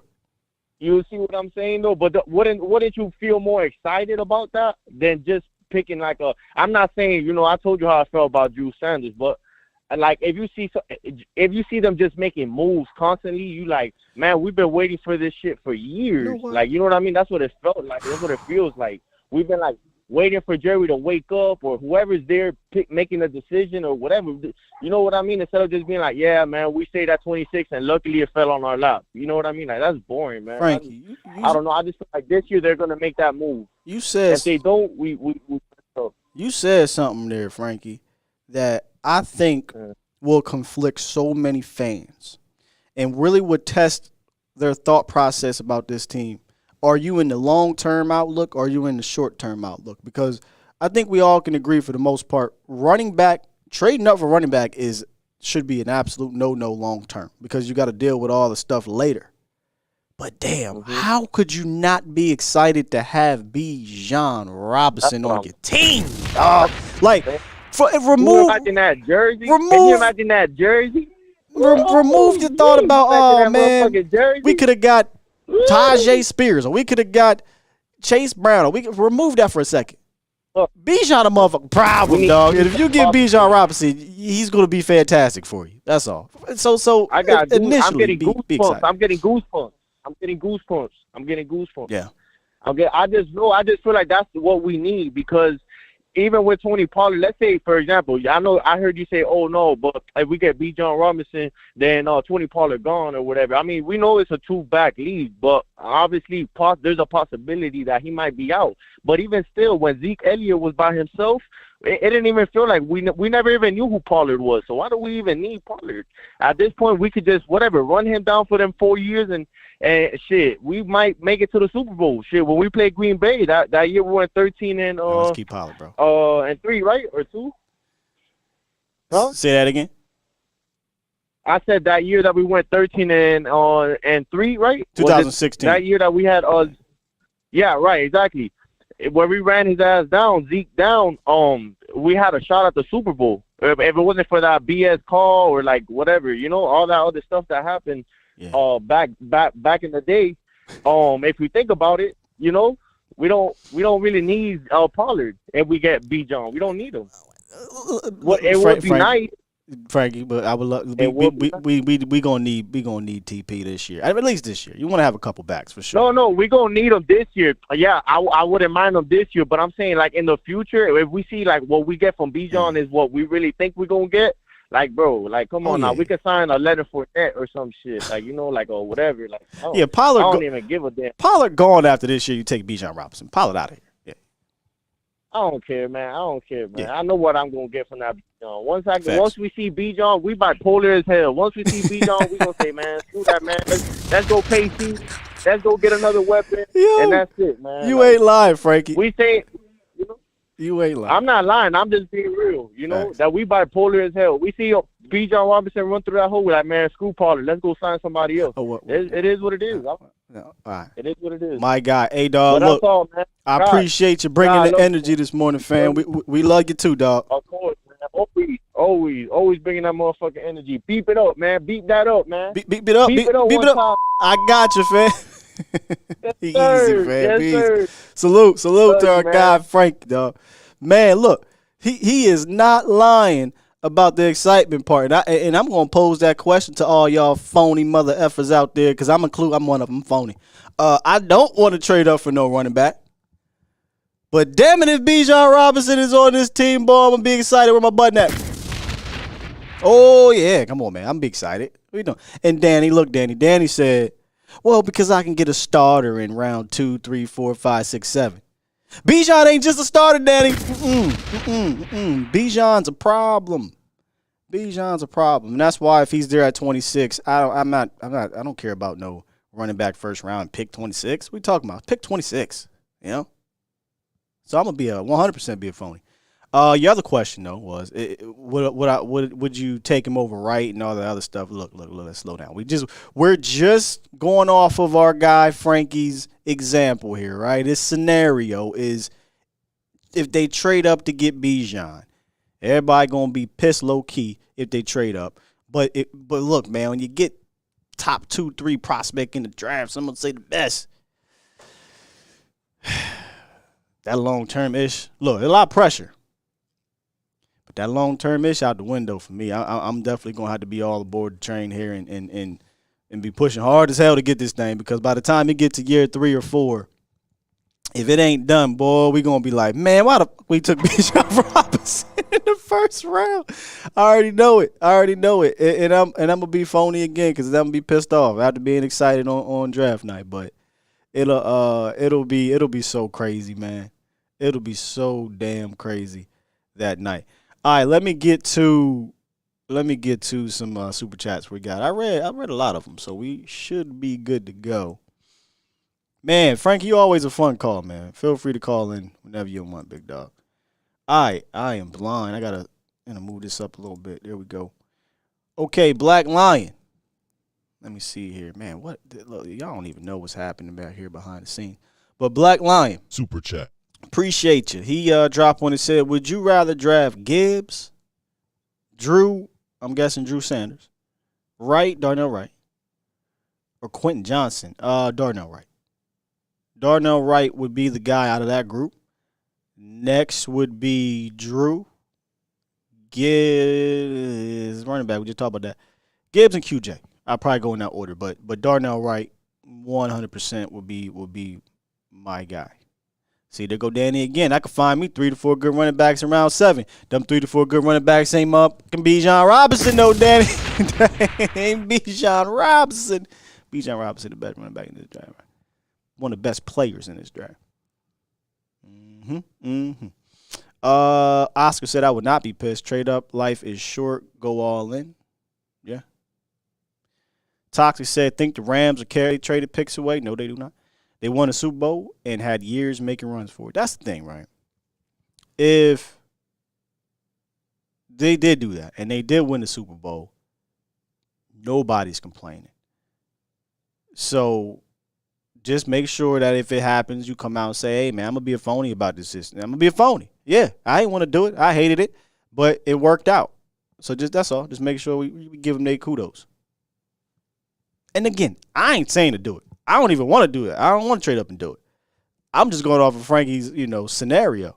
If the Cowboys did get him, he right. We would be excited. Y'all all be faking. Y'all all will be faking y'all fake non-excitement, right? Oh, we traded up for Bijan. I hate this. Soon as Bijan put on that jersey and run for 80 yards on his first touch in the preseason, y'all going to be screaming, Bijan. So, it is what it is. Let's see here. Qing Cowboys. Is that Queen? Queen. I said Qing. Queen Cowboys. Good, Queen. Did you change your name? Super chat. Did you create a YouTube? Queen Cowboy Sports? She dropped one. Appreciate you, Queen. What if they let Steele go for a second round? Well, that's not happening anymore, Queen. Steele signed his tender, so he here. He here, Queen. He ain't going nowhere. But had they done that, I would have been pretty upset. Selfishly, because that's my guy, but also because it messes up our offensive line. When Professor O dropped the alarm, something's going on. 4 Lion players, including Jamison Williams, are under investigation by the NFL for major gambling violations. Whoa. That's a lot of players. Oh, she already had a YouTube page? Okay. Huh. All right, Professor. I'm going to have to look that up later on. Let's see. More super chats than I thought. My bad. Jose Garcia dropped one. Appreciate you, Jose. Super chat. He said, you can't win with bargain bin, bars. Steven needs to learn how to spin, bars, and someone take the mic out of Jones's hands. Were you purposely trying to? You can't win with bargain bin. Steven needs to learn how to spin, and someone take the mic out of the Jones's hands. See, I don't even think Jose realized he could have had a whole 16 right there. Appreciate you. Yeah, they definitely need to take the microphone out of the Jones. Super chat. Toxic says, Sky, bottom line, you need to extend Dak. His cap hit is $60 million next year, which the Joneses chose to do. The longer he waits, the worse it gets. Yes, absolutely need to extend. You need to extend Dak Prescott. Hey, Shaq is a fool. Shaq dropped the super chat. Super chat. Shaq said the franchise tag only good in Madden. Swear to God. You ain't lying. And, man, when did y'all drop these super chats? How am I missing this? Towboat Ty. Y'all going ham this morning. Appreciate y'all. Towboat Ty said the Patriots won the championship the Eddie Guerrero way. 4 years. Lie, cheat, and steal. Organic or not, get the chip by any means necessary. Get it done. Always dropping bars. Appreciate it, Towboat. Facts. I don't give a damn. I've been saying it on here since the first day the microphone and the camera been in front of me on YouTube. And I've been calling all these people that hate, the Bill Belichick's and the Tom Brady's and the Patriots, they cheat and do all this. Let me call you out and tell you how phony you are. If the Dallas Cowboys won 7 rings cheating and doing all this other stuff, would you be like, these don't count? These are tainted? Asterisk? No, you wouldn't. So I don't care how it gets done. Get it done. Grant Rainwater. Super chat. Actually, I got the grants. I think we're caught up. Yep, we're caught up. Appreciate y'all, man. Y'all absolutely crushed the super chats this morning. Thank you very much. Rest in peace to Eddie, man. One of the greatest of all time. One of the greatest of all time. T-Dub, he signed his tender, but he could still trade. We could still trade still. So her example, let me see here. What did she say? What if they let Steele go for a second? So maybe I guess we can say trade in there, but I would assume letting go was letting him go out there, somebody sign him, and you get the second back. I'm not trading Steele. Why would you trade Steele? I guess they can technically trade anybody, but yeah, I guess they could technically trade him, but I wouldn't do that. No. Damn, somebody else got suspended for gambling, Professor O? Man, what did my man over there in Atlanta start? What is happening? Let's see here. Oh, by the way, speaking of Eddie Guerrero, so Queen just dropped one. Here we go. Yes, but it's open so the other teams can offer him a higher salary. No. I don't believe so. But let me check on that, Queen. Let me check on that. I thought once he signed it, we're good. I thought he had to somebody else could offer it, but Professor probably could let me know for a fact. But I'll come back to that in a second. But anybody in the DFW area, May 1st, I will be down at Raw. The WWE draft is open on May 1st. They'll start the WWE draft, and I'll be there. So if you're there, hit me up. Holla at your boy. Okay, so it says teams can now negotiate. Well, this is what Queso says. Teams can now negotiate with them, but they couldn't before. That's weird. Because if I'm not signing it. If I don't want to go anywhere else. Interesting take here. Maybe we'll have to go into this a little bit more. Maybe we can dig around the NBA, NFL, and see if there's any teams interested on Terrence Steele in this tender situation. Is there a deadline date, right? Or is he able to negotiate with teams all the way till the season, right? I think we need to go see a little bit more on this situation, because I'd imagine there has to be a deadline where teams can negotiate, similar to the franchise tag. The franchise tag stops at July 15th. When does, and Professor O, let me know if you got it in there. When does the what do you call this? The tender tag? When does the tender tag stop? When is that deadline? Or are they just open to be able to negotiate with him all the way through the season? That's the one I want to know. He had Wednesday to sign it, but when's the deadline that other teams can sign him is the one I'm talking about. Or was that Wednesday? Professor O says today's the deadline. So I'm confused. I thought once he signed it, he was guaranteed to be with Dallas, but others are saying other teams can still sign him? That doesn't make any sense. I don't know, man. I thought once he was signed it, no other teams can negotiate, but there's some saying other teams can. So, Queen, you're saying no, but when is the deadline for teams to not being able to call into the damn show? When is the deadline for teams? Professor Oda said they wrong. Y'all wrong. If Professor Oda says y'all wrong, y'all wrong. I'm listening to my guy, Professor Oda. You know what he's talking about. All right. Good stuff here, y'all. If y'all enjoyed today's show, let's go ahead and hit that like button. Do me a favor, hit that like button. Come on back in next week. We will hopefully, I'm looking to have a guest on here, a special guest next week, maybe all week. I'm going to try to do something for y'all this whole weekend. I'm going to bust my butt here to try to get as many guests as possible next week leading up to the draft. We'll have our, hopefully, mock draft on Tuesday. Mock draft, I think we'll do Tuesday with me and, if we don't do mock draft, we'll do on the clock series, the last on the clock series with me and Foots the King. Wednesday, we'll try to do something special. And then Thursday morning, we'll tee it up and we'll get it popping, man. Look, it's going to be a little different this year. We're not going to do the full first round, but we'll come in about halfway through and we'll recap, and then we'll talk about what the Cowboys can do. And then day 2, do it all over again, man. We'll do it all over again. All right. Good stuff this morning. Y'all were great. Appreciate the Cochran firm for coming through. Appreciate the Cochran firm for allowing us to come through. I appreciate y'all for being patient with me this morning, trying to figure out all this stuff. Again, I ain't saying to look easy on camera because it probably don't because I'm going all crazy. But when you are wearing 4 or 5 hats, whatever it is, sometimes these things can happen, man. I left a piece of equipment back home, had to turn all the way around, go back to the crib, come back, but we got it done. I think we had a fun show. Appreciate the questions. Appreciate the donations. Appreciate the damn Bomb Squad. Bomb Squad! Y'all were great, man. With that said, I'm going to go ahead and press this button.